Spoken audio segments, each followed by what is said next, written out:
Can your child really understand numbers, not just say them?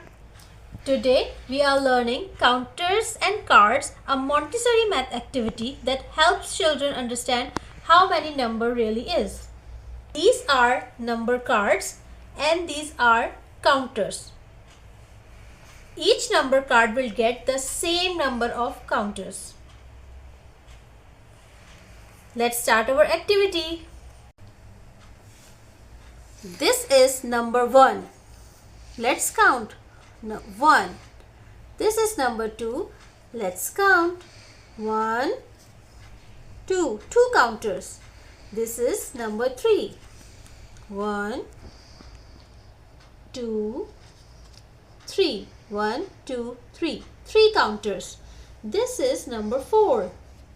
1, 2, 3, 4. 4 counters. This is number 5. 1, 2, 3, 4, 5. 5 counters. This is number 6.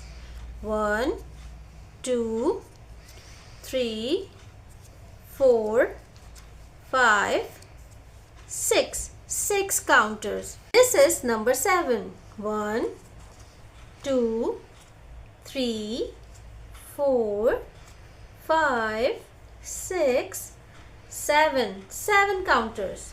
This is number 8.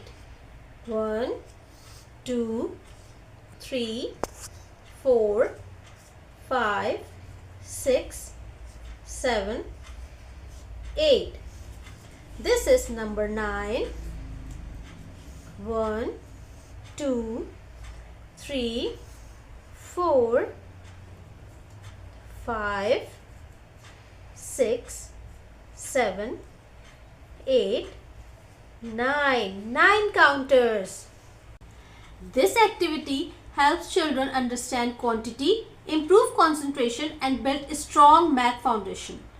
If the children do not match the number, the child can see the mistake and correct it independently. This is how children learn numbers the Montessori way: slow, clear and meaningful. If this lesson helped your child, subscribe for the next math activity. Bye.